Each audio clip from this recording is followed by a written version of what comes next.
On change de sujet, Wanted, Dead or Alive. Voici le nom de la prochaine exposition à la Galerie L'Entrepôt jusqu'au 22 décembre. Une exposition signée Damien Paul Gall. Il a obtenu le premier prix de l'Open des artistes organisé par la Galerie. Je vous propose à ce propos d'écouter Daniel Boéry.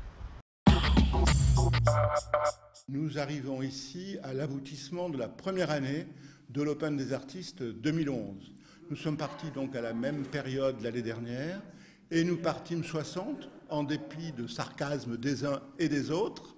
Et finalement, après une première sélection de 30 artistes, je rappelle qu'en 10 jours, le vote sur Internet avait été, à mon grand étonnement, 17 000 votants, 200 000 pages vues, de façon tout à fait étonnante.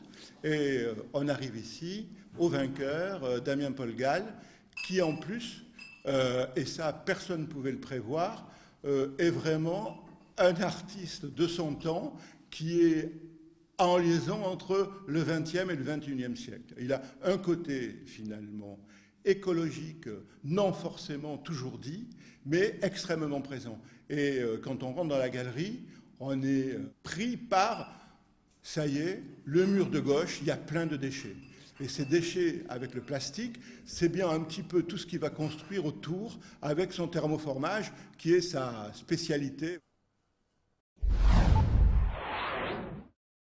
Je vous le disais précédemment, c'est Damien Paul Gall qui expose ses œuvres. Alors quelles sont les caractéristiques de son art? Voici sa réponse.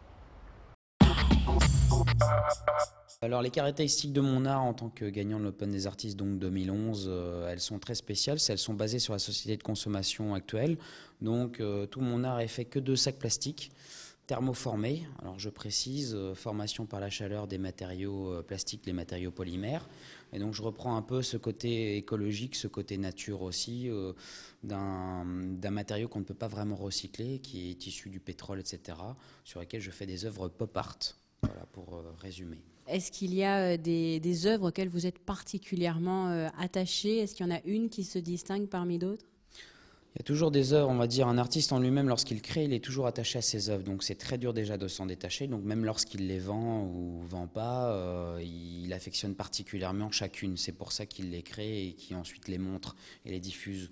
Mais après, je suis assez attaché à travers mes installations, qui sont des installations in situ et qui sont des installations vraiment éphémères, telles que, comme vous pourrez voir, lors des Nuits Blanches 2010 à Bruxelles, la création d'une voiture auquel vraiment on voit la photo, ou alors l'œuvre auquel on montre la faune et la flore, avec en plus une collaboration avec monsieur Robert Lefort, qui est un grand poète.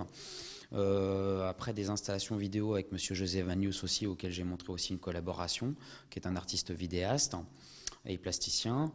Non, c'est vraiment variable. Ça dépend en fin de compte du moment même et des idées que je possède.